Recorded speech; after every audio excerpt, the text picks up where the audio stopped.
नमस्कार मित्रांनो, स्वागत आहे आपल्या सर्वांचं आणखी एका नवीन व्हिडिओमध्ये. मित्रांनो, काही दिवसापूर्वी भारतीय पोस्ट विभागामध्ये 44,228 जागांसाठी भरती निघालेली होती. या भरती अंतर्गत अर्ज मागवण्यात आले होते.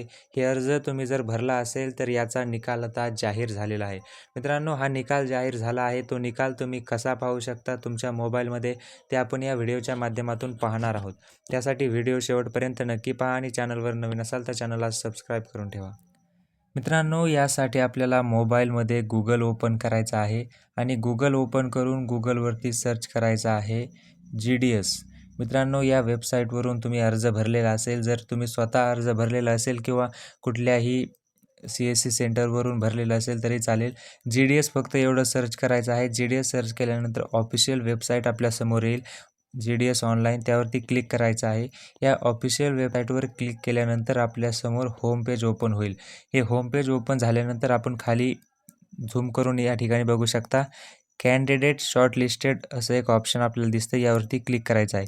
या ऑप्शनवर क्लिक केल्यावर आपल्याला संपूर्ण राज्य, ज्या राज्यामध्ये ही भरती झालेली होती ती राज्य दाखवेल आणि त्या राज्यामध्ये जे आपलं राज्य होतं ते सिलेक्ट करायचं आहे. महाराष्ट्र आपल्याला सिलेक्ट करायचं आहे.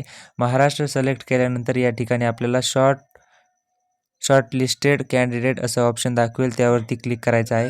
या ऑप्शनवर क्लिक केल्यानंतर आपल्याला PDF डाउनलोड करायची आहे, जी की आपल्या राज्याच्या असलेल्या शॉर्टलिस्टेड कॅन्डिडेटची असणार आहे.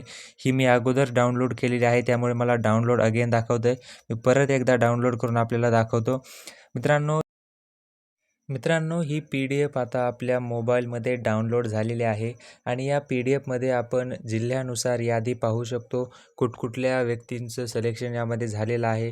यामध्ये डिव्हिजन आपल्याला दाखवेल, त्यानंतर कुठलं बोर्ड आहे किंवा कुठल्या ठिकाणी आपलं सिलेक्शन झालेलं आहे, आपला रजिस्ट्रेशन नंबर, या सगळ्या गोष्टी आपल्याला यामध्ये दाखवेल. मित्रांनो, अशा प्रकारे तुम्ही निकाल स्वतः तुमच्या मोबाईलमधून बघू शकता. असेच नवनवीन व्हिडिओ आणि अपडेट पाहण्यासाठी आपल्या चॅनलला सबस्क्राईब करून ठेवा. त्यामुळे भेटूयात पुढील व्हिडिओमध्ये आणखी एका नवीन माहिती आणि अपडेटसह. तोपर्यंत धन्यवाद.